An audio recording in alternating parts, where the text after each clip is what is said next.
Hello dear students, welcome to AEC plus powered by advance engineering classes. मैं राम मनोहर आप सभी का बहुत बहुत स्वागत करता हूं रीजनिंग के सेशन पे। आज की क्लास में हम सीखने वाले हैं one of the most important topic, dice. Dice दोस्तों, यहां से क्वेश्चन 100% बनते ही हैं, प्लस बहुत ही कम समय में आप यहां से मार्क्स गेन भी कर सकते हैं, बहुत ही कम समय, लाइक सेकेंडों में ही। ठीक, तो आज सबसे पहले ये एक थ्योरी क्लास रहेगी। थ्योरी में वो सारी चीजें मैं आपको बताऊंगा कि एक क्वेश्चन को सॉल्व करने के लिए किन किन बातों का ध्यान रखना है। फिर प्लस मैं कुछ क्वेश्चन भी इसमें इंक्लूड किया हूं कि कैसे क्वेश्चनों को हमें बनाना है बेसिक तरीके से, प्लस एग्जाम में कैसे आप डायरेक्ट भी सॉल्व करेंगे। तो इस तरीके से कुछ क्वेश्चंस भी लिए गए हैं। ठीक है, तो बिल्कुल बने रहिए इसमें और बेहतरीन तरीके से एक नोट्स भी बनाते रहिएगा, ताकि एग्जाम में जब आए तो नोट्स जल्दी से रिवीजन करके सीधे प्रैक्टिस करें। तो चलिए दोस्तों, जानते हैं डाइस के बारे में। तो यहां पर जो क्वेश्चंस बनेंगे, तो डाइस में ध्यान रखिएगा दोस्तों, दो तरीके के क्वेश्चंस बनेंगे। पहला नंबर जो बनता है वो बनता है क्लोज डाइस से। क्लोज्ड डाइस, क्लोज डाइस मतलब बंद पासा। ये आपको क्लियर मेंशन दिख रहा है, क्लोज डाइस। अब क्लोज डाइस में भी, बंद पासा में भी एक से दो प्रकार के क्वेश्चन बनते हैं। इसको हिंदी में बोलते हैं बंद पासा, बंद पासा। फिर दूसरा जो पैटर्न्स बनता है वो क्वेश्चन बनता है, यहां आपको दिख ही रहा है, ओपन डाइस से। ओपन डाइस, खुला पासा, खुला पासा। तो दो तरीके से क्वेश्चंस बनते हैं, ओपन डाइस से एंड क्लोज डाइस से। तो यहां पर एक ओवरव्यू बताया गया है कि कैसे एक पैक डाइस को हम ओपन कर सकते हैं। तो वन बाय वन प्रोसेस ऐसे बताया गया है कि ओपन कैसे करते हैं। फिर फाइनली यहां पर नजर आता है एक ओपन डाइस। तो दोस्तों, क्लोज डाइस तो आपको सब में समझ में आ रहा है कि इस तरीके से पैक डाइस होगा, ऐसे नंबर लिखे होंगे, तो ये क्लोज डाइस होता है। ओपन डाइस, तो आइए सबसे पहले मैं आपको एक रिप्रेजेंटेशन समझाता हूं कि भाई ये जो क्लोज डाइस है और ये जो प्रोसेस आपको दिखाई दे रहा है कि ये ओपन हो गया, ये प्रोसेस को ही मैं आपको एक्सप्लेन करता हूं। डायग्राम में चीजें नहीं अगर समझ में आ रही हैं तो बिल्कुल मैं आपको स्टेप बाय स्टेप समझाता हूं।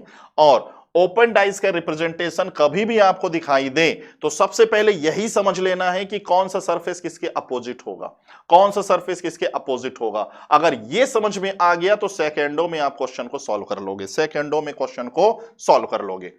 तो जाइए देखते हैं भाई कैसा होता है रिप्रेजेंटेशन। तो अभी आपने पिछले स्लाइड में देखा कि ये डाइस क्या है, एक तरीके का ये क्यूब ही है।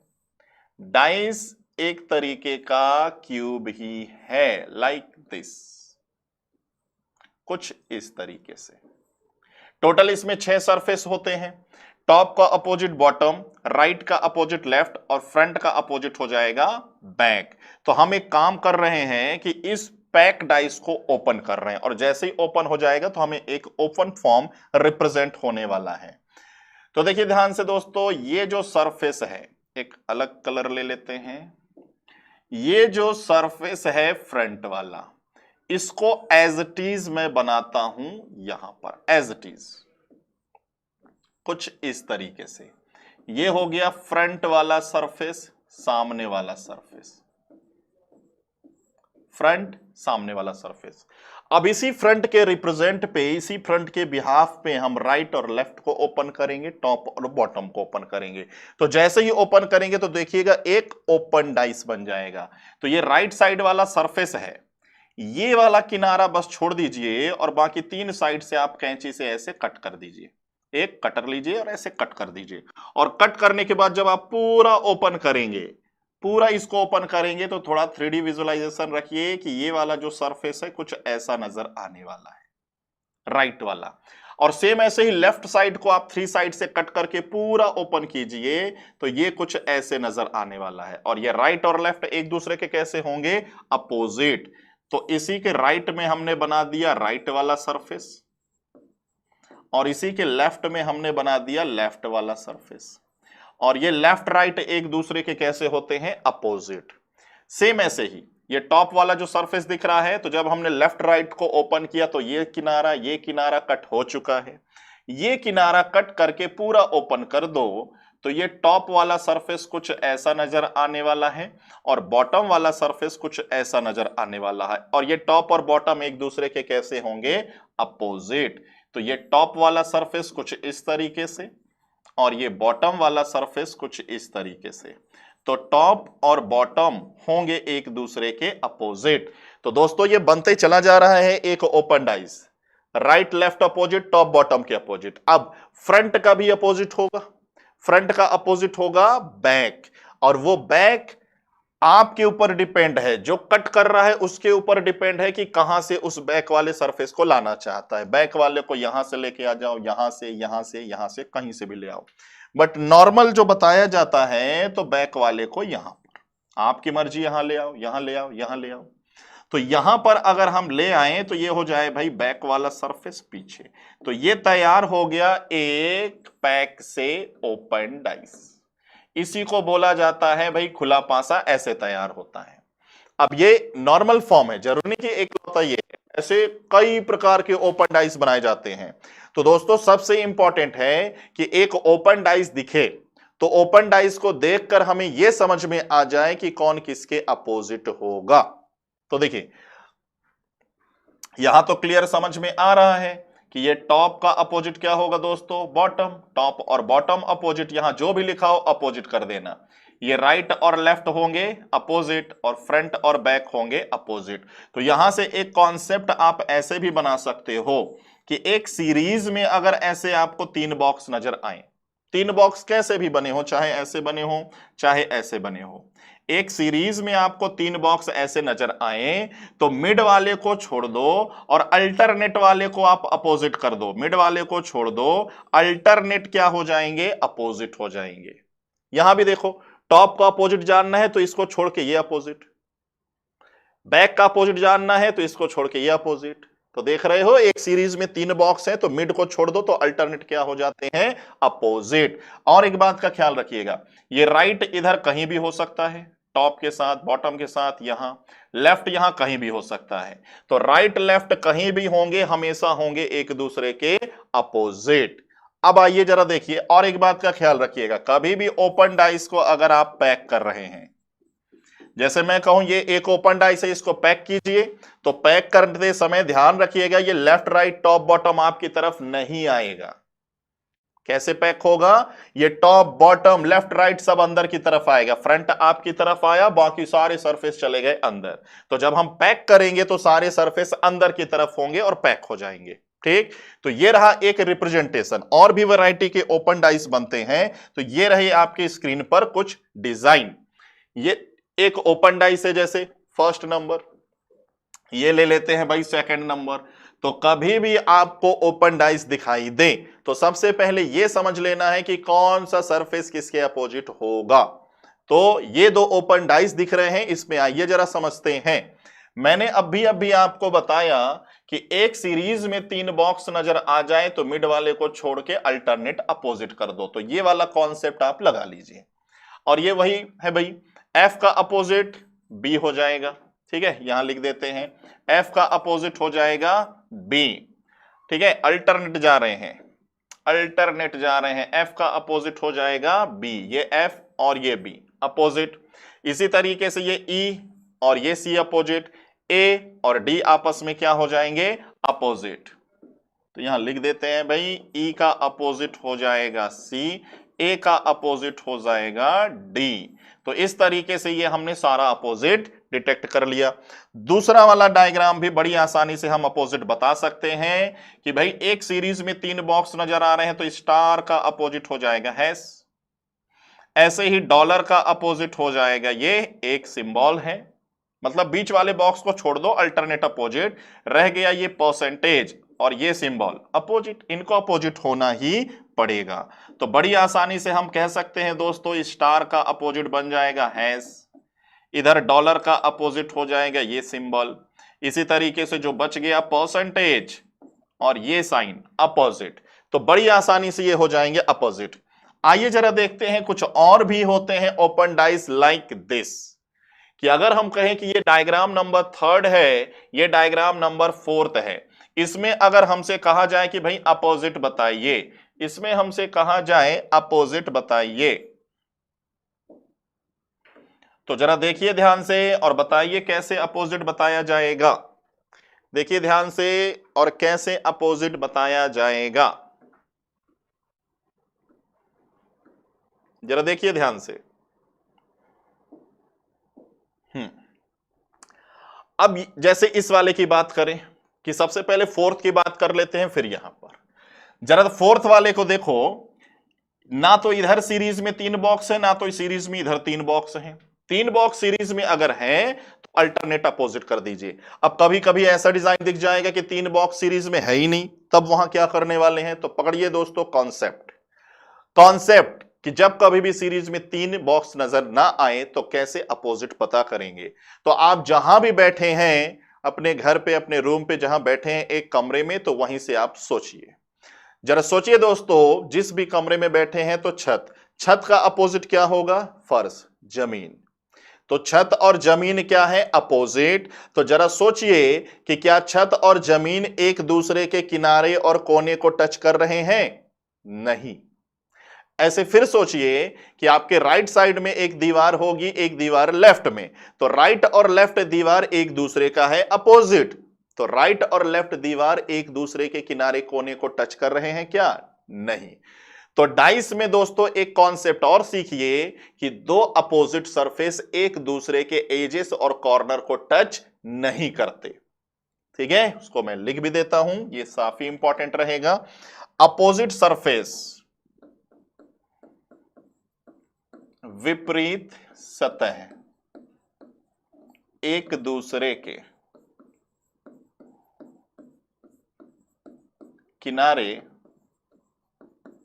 और कोने को टच नहीं करते, स्पर्श नहीं करते। In a dice two opposite surface, dice में 2 अपोजिट सरफेस एक दूसरे के एजेस और कॉर्नर को टच नहीं करते। तो उसी कॉन्सेप्ट का इस्तेमाल कीजिए और जरा जल्दी से बताइए कि अगर ये एक ओपन डाइस दिख रहा है, मुझे सबसे पहले इस सिंबल का अपोजिट जानना है।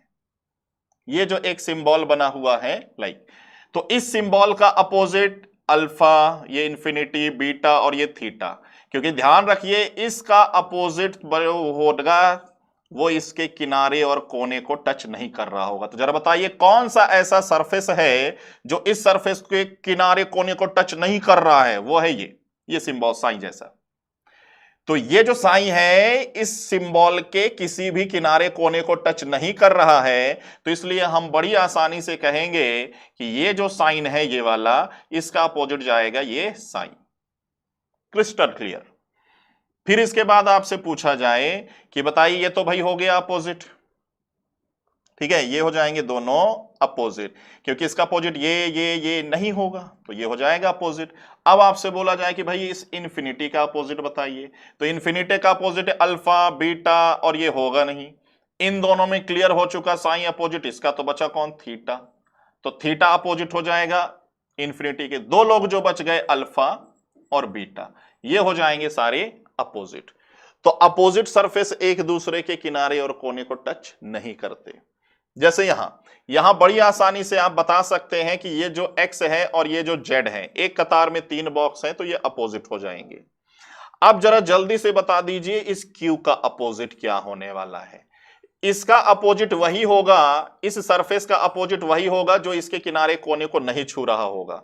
तो इसके किनारे कोने को नहीं छू रहा है r, क्योंकि देखो P भी टच कर रहा है, Z भी, Y भी, X भी, तो R हो जाएगा दोस्तों। तो बड़ी आसानी से हम बता रहे होंगे X का अपोजिट Z, Q का अपोजिट हो जाएगा R, 2 लोग जो बच गए Y और P, तो ये सारे के सारे हो जाएंगे अपोजिट।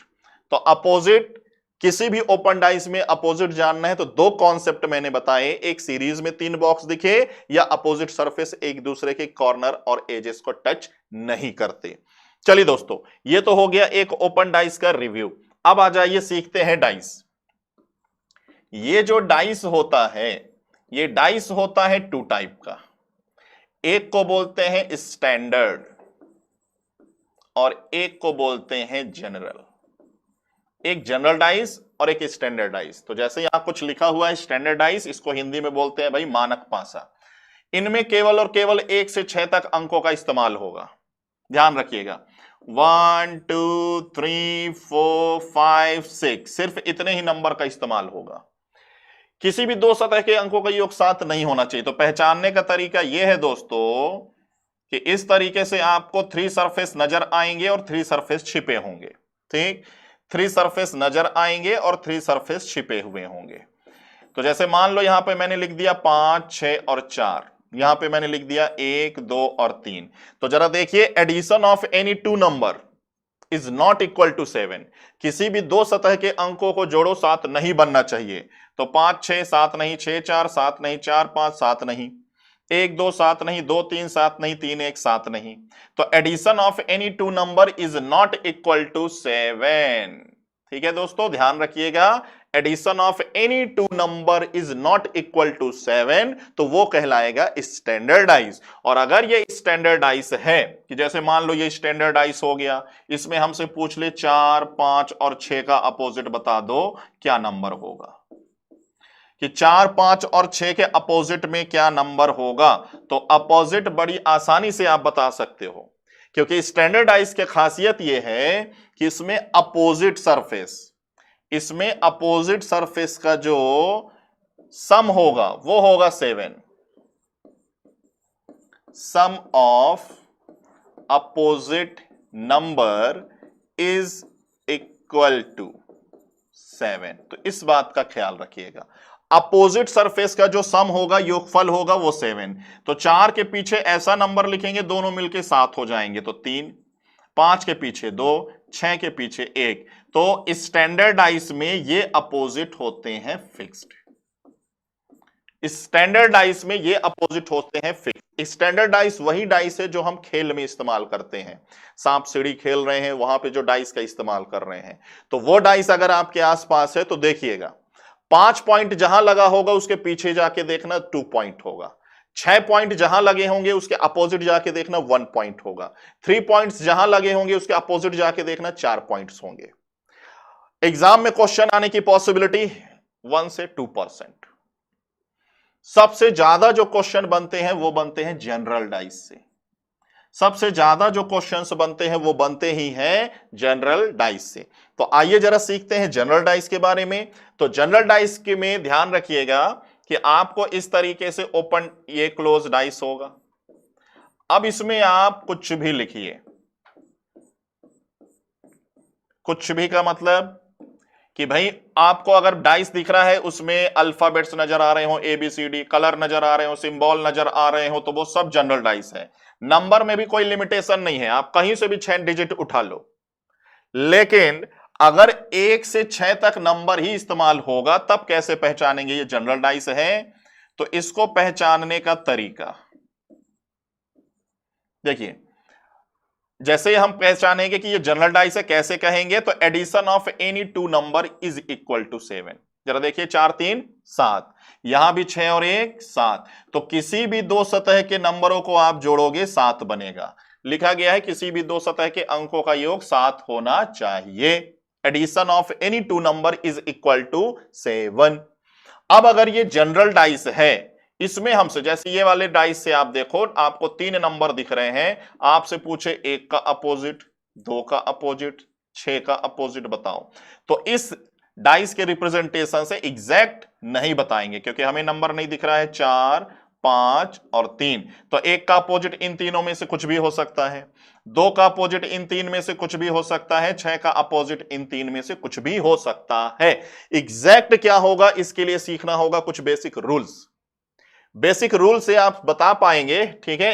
अपोजिट जानने के लिए सीखना है कुछ नियम, कुछ रूल्स। बेसिकली होते हैं 3 रूल्स, ठीक है। इसको हम सीखेंगे भाई रूल्स, तो वो होते हैं भाई 3 रूल्स होते हैं। आइए सीखते हैं। और ये रूल्स हमेशा आप अप्लाई करेंगे जनरल डाइस के लिए। स्टैंडर्ड डाइस में चीजें फिक्स हैं, अपोजिट सरफेस का जो सम होता है 7, उसमें और एक्स्ट्रा कुछ भी नहीं है। आइए सीखते हैं रूल्स।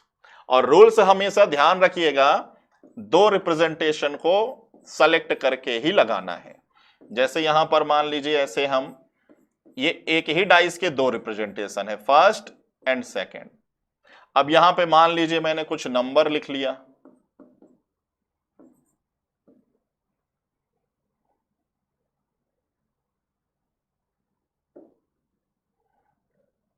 दो हो गया, 3 लिख लेते हैं, 4 लिख देते हैं। तो जरा देखिए इन दोनों रिप्रेजेंटेशन को ध्यान से, इन दोनों रिप्रेजेंटेशन को ध्यान से देखिए, दोनों में कुछ ना कुछ कॉमन है। तो दोनों में कॉमन है 2, और 2 जो कॉमन है वो डिफरेंट डिफरेंट सरफेस पर है। तो इसलिए रूल बन गया when common number are different surface, जब कॉमन नंबर दोनों में कोई हो और वो अलग अलग सरफेस पर हो, तो क्या लॉजिक लगाना है कि जब कॉमन नंबर डिफरेंट सरफेस पर हो तो जो नंबर कॉमन हो वहीं से क्लॉकवाइज रोटेशन बना दीजिए। आपकी मर्जी एंटी क्लॉकवाइज रोटेशन भी बना सकते हैं, ठीक आएगा सेम। कैसे क्लॉकवाइज रोटेशन, ध्यान से समझिए। मुझे 2 से ही चलना है क्लॉकवाइज में, तो पहले मैं आऊंगा 1 में, फिर उसके बाद आऊंगा 5 में, तो ये हो जाता है भाई क्लॉकवाइज रोटेशन। यहां भी 2 से चलूंगा 4, 4 के बाद आऊंगा 3, तो ये होता है भाई क्लॉकवाइज रोटेशन। और इस तरीके से आप पैरेलल लिख लीजिए फर्स्ट और सेकंड के लिए, 2, 1 और 5, तो ये हो गया 2, ये हो गया 1 और ये हो गया 5। यहां भी लिखिए 2, 4, 3, तो ये हो गया 2, ये हो गया 4, ये हो गया 3। ऐसे आप पैरेलल लिख लीजिए। और ये जो आमने सामने नंबर हैं यही कहलाते हैं अपोजिट। तो आप क्लियर बोलिए, 5 का अपोजिट 3, 1 का अपोजिट 4, और जो नंबर नहीं दिख रहा है 1 से 6 तक नंबर का इस्तेमाल किया गया, नंबर नहीं दिख रहा है हमें 6, तो जहां ये डबलिंग हो रहा है वहीं पर होगा 6। तो 6 और 2 अपोजिट, 1 और 4 अपोजिट, 5 और 3 अपोजिट। तो ये कहलाता है भाई रोटेशन रूल। रोटेशन रूल आपको कैसे लगाना है कि भाई कोई नंबर होगा कॉमन और कॉमन नंबर डिफरेंट सरफेस पर होगा, तो when common number are different surface then apply clockwise rotation. Clockwise rotation ऐसे अरेंज कर दीजिए और आमने सामने जो नंबर होंगे वही होंगे एक दूसरे के opposite. Rule number 2, rule number है भाई 2। तो डाइस के 2 रिप्रेजेंटेशन में, तो पहले हम 2 रिप्रेजेंटेशन ऐसे सेलेक्ट कर लेते हैं, पहला दूसरा। यहां पर लिख देते हैं भाई 2, 6, 1, यहां लिख लेते हैं 2, 4, 3। अब जरा देखिए दोनों में फिर से देखिए कॉमन नंबर क्या है 2, लेकिन अच्छी बात यह है कि दोनों में जो कॉमन नंबर है वो सेम सरफेस पर है। तो ये रूल बन गया जब कॉमन नंबर सेम सरफेस पर हो तो बचे सेम सरफेस एक दूसरे के अपोजिट कर देना। बचे सेम सरफेस मतलब बचे सेम सरफेस, ये टॉप और ये टॉप में जो लिखा होगा अपोजिट कर दो। ये वाला सरफेस और ये वाला सरफेस हो जाएगा सेम, तो इनको भी आप सेम सरफेस को अपोजिट कर देना। तो सीधे डायरेक्ट आप बोलिए 4 और 6 अपोजिट, 1 और 3 अपोजिट, तो जो बच गया 5, ये अपोजिट चला जाएगा 2 के। तो जब कॉमन नंबर आपको सेम सरफेस पर दिखे तो रिमेनिंग सेम सरफेस अपोजिट कर दीजिएगा। इसमें आप रोटेशन रूल भी लगाएंगे तो यही रिजल्ट मिलने वाला है। ठीक है दोस्तों, तो ध्यान रखिएगा कॉमन नंबर जब सेम सरफेस पर दिखाई दे तो बचे सेम सरफेस एक दूसरे के अपोजिट कर दीजिए। Next rule number 3। तो रूल नंबर 3 हमें अप्लाई करना है, फिर से हम बनाते हैं डाइस के 2 रिप्रेजेंटेशन। यहां लिख दिया जाए 4, 3, 5, यहां लिख दिया जाए 3, 4 और 6। तो डाइस के 2 रिप्रेजेंटेशन में इस बार ऐसा क्या है, तो डाइस के 2 रिप्रेजेंटेशन में देखिए इस बार 2 नंबर कॉमन है। तो व्हेन 2 नंबर्स आर कॉमन, तो जब 2 नंबर कॉमन हो तो दोनों में तीसरा नंबर आपस में opposite. When 2 number are common, तो जब कभी भी 2 सरफेस कॉमन हो तो दोनों में जो रिमेनिंग तीसरा सरफेस है वो अपोजिट कर देना। दोनों में जो बचे तीसरा सरफेस है वो अपोजिट कर देना। तो इसलिए तीसरे सरफेस में 5 लिखा है, इसमें जो बचा हुआ सरफेस 6 लिखा है, तो 5 का अपोजिट डायरेक्ट हम बोल देंगे 6। तो 5 और 6 एक दूसरे के हो जाएंगे अपोजिट। इस रूल से अगर हमें पूछा जाए कि एग्जैक्ट 3 का अपोजिट बता दो, एग्जैक्ट 4 का अपोजिट बता दो, तो एग्जैक्ट नहीं बताया जा सकता, आइदर और में बताया जा सकता है, क्योंकि नंबर हमें क्या क्या नहीं दिख रहा है, 2 नहीं दिख रहा है और 1 नहीं दिख रहा है। तो 3 का अपोजिट या तो 2 होगा या तो 1, 4 का अपोजिट या तो 2 होगा या तो 1। एग्जैक्ट बोलोगे एग्जैक्ट नहीं बता पाएंगे, आइदर और में। एग्जैक्ट जानना है तो इसी डाइस का एक रिप्रेजेंटेशन हमें और बदल के दिखाया जाए, तो बदल के एक रिप्रेजेंटेशन मिलेगा तो हो सकता है एग्जैक्ट आ जाए। तो ये है बेसिक में 3 रूल। कॉमन नंबर जब डिफरेंट सरफेस पर हो, कॉमन नंबर जब सेम सरफेस पर हो, और जब 2 सरफेस एंटिटीज कॉमन हो तो क्या करना है। दोस्तों एक सबसे इंपॉर्टेंट कॉन्सेप्ट क्या है भाई, ये कॉन्सेप्ट देखिए, जब कभी भी 2 रिप्रेजेंटेशन में वे नो सरफेस और कॉमन, कि मान लीजिए जनरल डाइस की बात कर रहे हैं, मैं यहां पर अल्फाबेट्स ले रहा हूं ABCDEF, स्टैंडर्ड डाइस की बात नहीं हो रही है, जनरल डाइस। जनरल डाइस में मैंने यहां पर आपको दिखाया A, जनरल डाइस की बात हो रही है तो यहां पे मैंने दिखाया A, यहां पर लिख दिया B, यहां पर लिख दिया C, ठीक है, A B एंड C, यहां पर लिख दिया भाई D E और F, तो यहां लिखा है ABC, यहां लिखा है भाई DEF। तो जरा देखिए ध्यान से, इन दोनों में एक ही डाइस के ये 2 रिप्रेजेंटेशन है, एक ही डाइस के 2 रिप्रेजेंटेशन है। अब एक ही डाइस के 2 रिप्रेजेंटेशन में जरा बताइए कुछ कॉमन है क्या, और इस कॉन्सेप्ट से एग्जाम में क्वेश्चन बनते ही हैं। तो यहां पर जरा देखिए कुछ कॉमन है क्या, आपसे पूछ लिया जाए बताइए ए का एग्जैक्ट अपोजिट क्या होगा, ए का एग्जैक्ट अपोजिट क्या होने वाला है, कि ए का एग्जैक्ट अपोजिट बता दीजिए। तो यहां पर अब एग्जैक्ट अपोजिट नहीं बताया जा सकता। तो जब कभी भी कोई सरफेस कॉमन ना हो, कोई नंबर कॉमन ना हो, तो exact opposite can not be determine. इस कॉन्सेप्ट को ध्यान रखिएगा भाई, ए का अपोजिट डी भी हो सकता है, एफ भी हो सकता है, ई भी हो सकता है, एग्जैक्ट नहीं बताया जा सकता। तो व्हेन एक ही डाइस के 2 रिप्रेजेंटेशन में अगर कुछ भी कॉमन ना हो, जनरल डाइस की बात हो रही है, जनरल डाइस में 2 रिप्रेजेंटेशन में कुछ भी कॉमन ना हो तो एग्जैक्ट अपोजिट नहीं बताया जा सकता। इस पॉइंट को भी अच्छे से नोट करके रखिएगा। आइए दोस्तों जरा देखते हैं, दी गए पासा में 5 का विपरीत, जैसे कुछ बेसिक क्वेश्चन, डाइस के 2 रिप्रेजेंटेशन दिख रहे हैं, यहां पर हमसे पूछा जा रहा है कि बता दो 5 का अपोजिट क्या होगा। तो जरा पहचानिए ये डाइस है कौन सा, जरा पहचानिए ये डाइस है कौन सा। तो एडिशन, किसी भी 2 नंबर को ऐड करो, क्या 7 बन रहा है, नहीं बन रहा है, तो ये कहलाएगा स्टैंडर्ड, ये कहलाएगा स्टैंडर्ड डाइस। और अगर ये स्टैंडर्ड डाइस है तो ये अपोजिट फिक्स होते हैं, ऐसे आंसर देना है।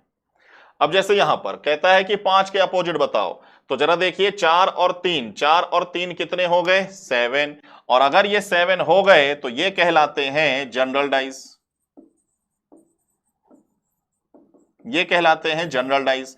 और अगर ये जनरल डाइस है तो हमसे पूछा गया है 5 का अपोजिट बताओ, तो 5 का अपोजिट एग्जैक्ट नहीं बता पाएंगे भाई। 5 का अपोजिट 1 2, क्या बच गया, 1 2 3 4 5 6, इन तीनों में से कुछ भी हो सकता है। तो ध्यान रखिएगा, जनरल डाइस में एक रिप्रेजेंटेशन और दीजिए, तब तो हम कुछ ना कुछ अपोजिट बताएंगे। स्टैंडर्ड डाइस में भाई मिनिमम 1 रिप्रेजेंटेशन रिक्वायर, एक रिप्रेजेंटेशन दे दो सारा अपोजिट मिल जाएगा, लेकिन इसमें कम से कम 2 तो बताओ, कम से कम 2 रिप्रेजेंटेशन दोगे तो कुछ ना कुछ अपोजिट पता चल जाएगा।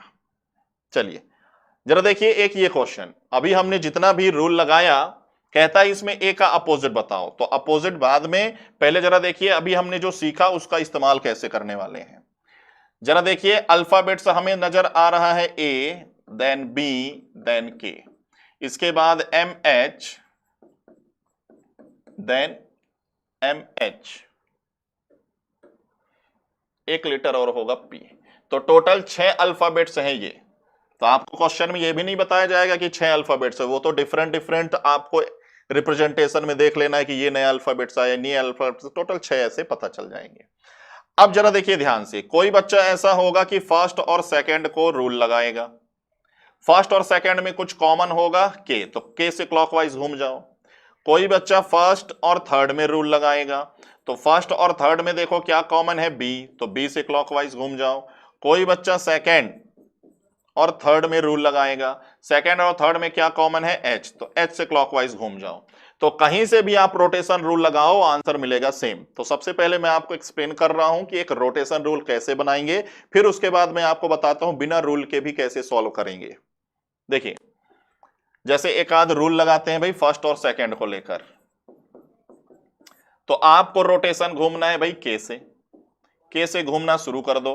तो के बी ए, तो के बाद बी के बाद ए, देन इसमें देखो के एम एच, के बाद एम के बाद एच, ऐसे लिख लो। तो ए और एच अपोजिट, बी और एम अपोजिट। अब इसके अकॉर्डिंग कौन सा लेटर नहीं आया? पी। तो जो लेटर नहीं आया वही हो जाएगा, तो पी और के हो जाएंगे अपोजिट। जरा देखिए, कोई बच्चा ऐसा होगा कि भाई वो सेकंड और थर्ड में रूल लगाना चाहे, तो सेकंड थर्ड में जब हम रूल लगाएंगे तो सेकंड थर्ड में कॉमन है एच, तो एच से क्लॉकवाइज घूमो, तो एच के एम एच पी बी, ऐसे। अब इसके अकॉर्डिंग भी हम कहेंगे एम और बी अपोजिट, देखो यहां से भी पता चल रहा था। के और पी अपोजिट, देखो यहां से भी पता चल रहा था। अब इसके अकॉर्डिंग लेटर नजर नहीं आ रहा है ए, तो जहां पे डबलिंग हो रहा है वहीं पर होगा ए। तो भाई कहीं से भी आप रूल लगाओ आंसर मिलेगा सेम, आंसर मिलेगा सेम। तो ये तो रहा भाई रूल लगाने की बात। अब कहा जाए कि सर हमें ऐसा बताओ पेन चलाना ही ना पड़े,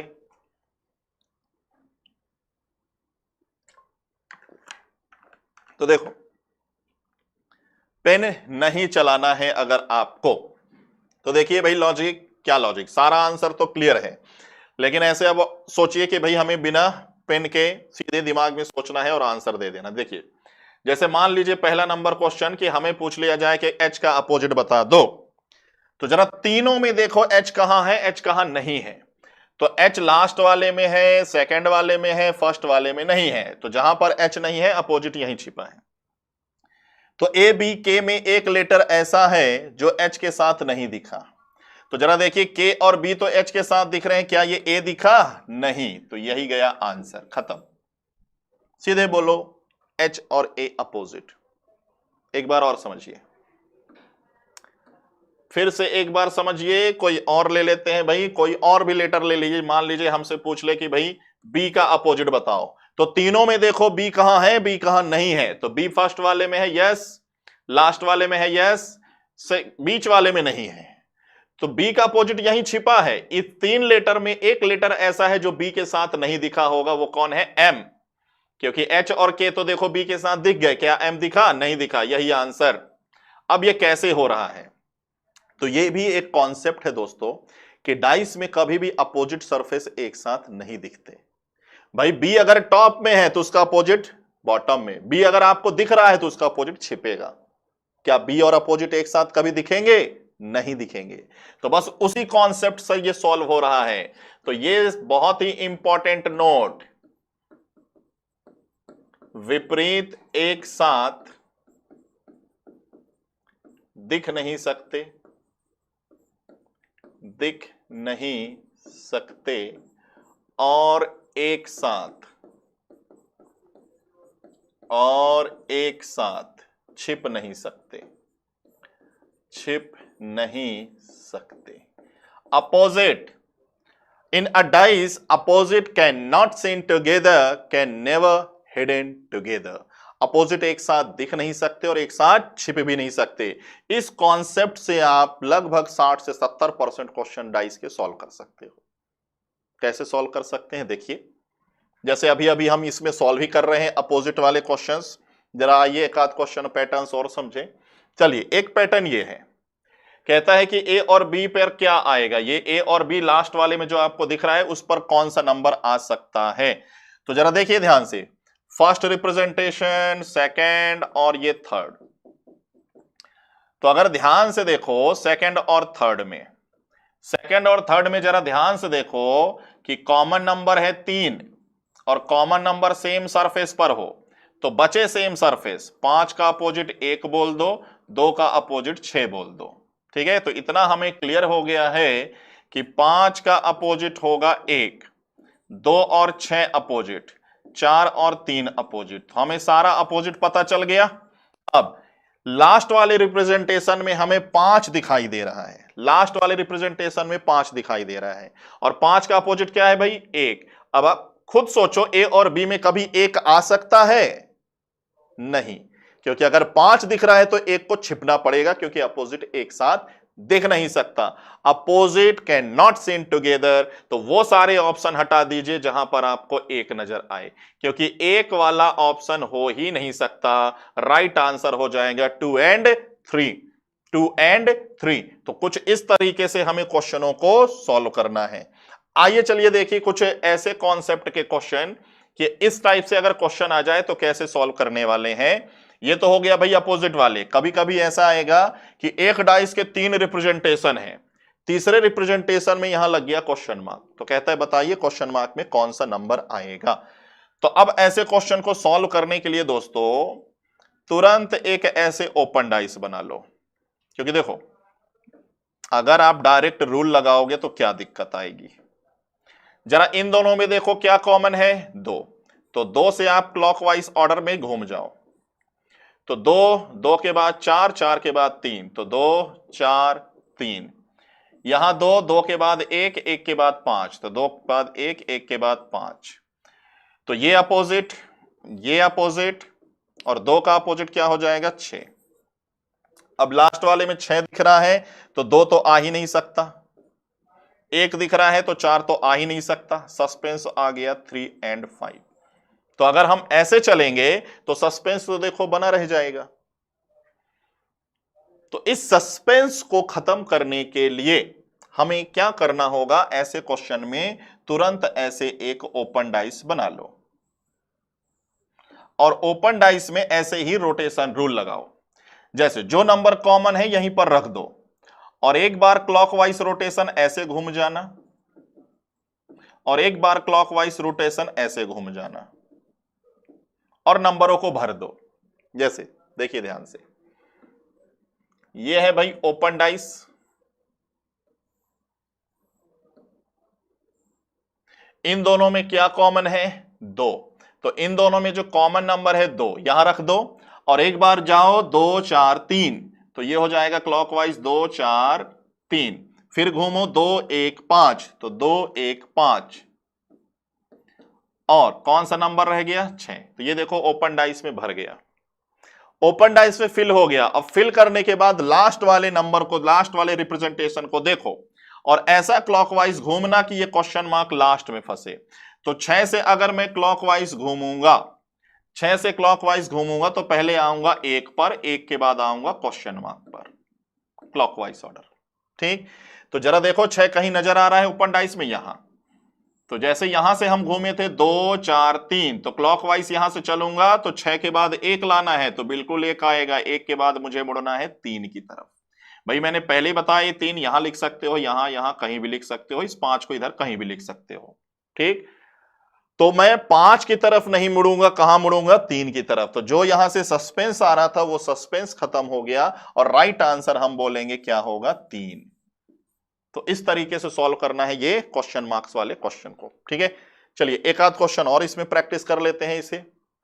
अब देखिए जैसे ही ये क्वेश्चन आया तो हम क्या करेंगे? तुरंत ऐसे ओपन डाइस बना लेंगे। अब इन दोनों में कुछ कॉमन है, 3 यहां लिख लो। 3 से क्लॉकवाइज चलो, 3 6 और 1, तो 3 6 और 1। फिर देखो 3 से चलो, 3 4 और 5, तो 3 4 और 5। ये जो नंबर है किसके लिए है? 2। अब लास्ट वाले के लिए जरा देखिए, आपको चलना है भाई ऑर्डर पे। ये लास्ट में फंसे, आपकी मर्जी 4 से भी जा सकते हो, बट ये लास्ट में फंसे, ऐसे चलना है। तो अगर मैं 2 से चलूंगा तो 2 के बाद 4 लाना है, 4 के बाद क्वेश्चन मार्क लाना है। तो 2 कहीं पर है, ये रहा। तो 2 के बाद मुझे 4 लाना है, बिल्कुल मिलेगा, और उसके बाद क्या आएगा? 1। मैं किधर मुड़ूंगा? 1 की तरफ। तो राइट आंसर हो जाएगा क्वेश्चन मार्क पर क्या आएगा? 1 आएगा। चलिए दोस्तों अगला और देख लेते हैं। सेम इसी डिजाइन का एक और क्वेश्चन है, आइए इसको भी सॉल्व कर लेते हैं। जैसे ही मैंने क्वेश्चन मार्क वाला पैटर्न देखा तुरंत ऐसे बना लिया। तो क्लोज डाइस से 2 पैटर्न के क्वेश्चन आते हैं, एक हमको 2-3 रिप्रेजेंटेशन दे देगा और कहेगा इसका अपोजिट बताओ। एक पैटर्न ये आएगा क्वेश्चन मार्क। तो इन दोनों में जरा देखो क्या कॉमन है? दोनों में कॉमन है 6। तो 6 3 1, 6 2 4, 6 3 1, फिर उसके बाद 6 2 4, और ये जो नंबर है यहां पर क्या आएगा 5। अब लास्ट वाले को जरा देखो, कहता है भाई 5 से चलो, तो 5 के बाद 1 आना चाहिए, 1 के बाद क्वेश्चन मार्क, तो 5 के बाद 1 ला सकते हैं, तो बिल्कुल इस वाले को लास्ट के में लगा दो। मैंने कहा था ना इस नंबर को कहीं भी लिख सकते हो भाई, इधर कहीं।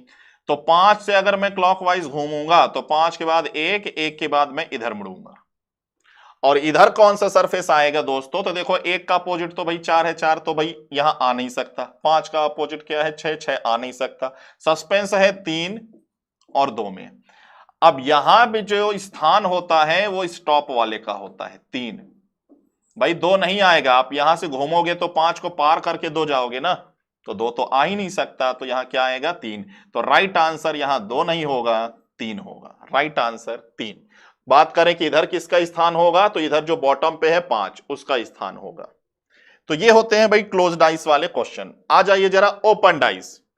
ओपन डाइस के क्वेश्चन को देखिए भाई कैसे इसको सॉल्व करें।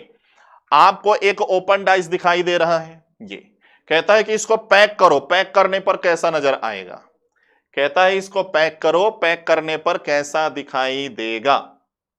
तो ओपन डाइस में पहले अपोजिट तय करो। एक कतार में 3 बॉक्स नजर आ रहे हैं, तो ये खाली सरफेस क्या हो जाएंगे अपोजिट, ये खाली सरफेस हो जाएंगे अपोजिट, ये खाली सरफेस हो जाएंगे अपोजिट, और ए और बी, तो यहां क्लियर हो जाएगा कि ए और बी एक दूसरे का अपोजिट। तो हमें क्लियर पता चल चुका है कि ए और बी होंगे एक दूसरे के अपोजिट। अब जरा ध्यान से बताओ, जब मैं ओपन डाइस को पैक करूंगा तो क्या कभी अपोजिट एक साथ दिखेगा, नहीं। क्या अपोजिट एक साथ छिपेगा, नहीं। तो वो सारे ऑप्शन हटा दो जिसमें अपोजिट एक साथ दिख रहा हो। तो जरा देखिए ए और बी अपोजिट, तो अपोजिट एक साथ दिख नहीं सकता, अपोजिट एक साथ दिख नहीं सकता, इसको भी हटा दो, इस लास्ट वाले को भी हटा दो, तीसरा नंबर क्यों हटा दें, क्योंकि इसमें देखो ध्यान से ए और बी छिप गया, तो इसको इसलिए हटा दिया गया क्योंकि विपरीत एक साथ छिप नहीं सकता, छिप नहीं सकता, तो ये भी ऑप्शन गया। फाइनली आपका बच जाएगा 4th, तो यही है राइट आंसर। तो विद इन सेकेंड इसका आंसर दिया जा सकता है दोस्तों, विद इन सेकेंड। जैसे देखिए अगला क्वेश्चन, अगले क्वेश्चन में देखिए with in second, at the rate का अपोजिट खाली सरफेस, खाली सरफेस, तो परफेक्ट हमें पता है डॉलर और हैश होंगे अपोजिट। अब डॉलर और हैश एक साथ दिख नहीं सकते, एक साथ दिख नहीं सकते, डॉलर और हैश दोनों छिप गया, राइट आंसर। सेकेंडों में आप आंसर दे सकते हो, ठीक है। तो अपोजिट एक साथ दिख नहीं सकता और एक साथ छिप नहीं सकता, इसी कॉन्सेप्ट से ये बन जाएगा, ठीक है। तो यहां पे भी ध्यान रखना, ये जो हटा है डॉलर और हैश दोनों छिप गए, क्या ऐसा कोई डिजाइन बन सकता है कि जिसमें अपोजिट छिप जाए, नहीं। तो ये देखो डॉलर दिख रहा है तो इसके पीछे हैश, और 2 खाली सरफेस है तो एक खाली सरफेस के पीछे खाली सरफेस, एक खाली सरफेस के पीछे एट द रेट। तो ये कुछ बेसिक कॉन्सेप्ट है दोस्तों। ओपन डाइस में ऐसे ही क्वेश्चन आते हैं, आपको एक ओपन डाइस दिखाई देगा और कहेगा इसको पैक करेंगे, फोल्ड करेंगे तो कैसा बनने वाला है, कैसा दिखाई देने वाला है। ऐसे ही क्वेश्चन एग्जाम में पूछे जाते हैं, तो बिल्कुल हम इसको 10 सेकंड के अंदर खत्म कर सकते हैं। तो ये इस वीडियो में पूरा का पूरा डाइस का एक बेसिक है। इस बेसिक को अच्छे से आप समझिए, अच्छे से नोट्स बनाइए, जितने भी पॉइंट्स मैंने बताए थे उनको अगेन एंड अगेन रिवाइज कीजिए, ठीक है, ताकि जब हम क्वेश्चन प्रैक्टिस करेंगे नेक्स्ट सेशन में तो उस नोट से अगर आपने पूरा बेसिक क्लियर है तो देखिए आप भी साथ में आंसर देते चले जाएंगे। तो चलिए दोस्तों, आज की क्लास के लिए इतना ही रखते हैं। तो जितना भी मैंने बेसिक आपको बताया अच्छे से रिवाइज कीजिएगा ताकि नेक्स्ट सेशन पे हम अच्छे से प्रैक्टिस कर सकें। तब तक के लिए थैंक यू।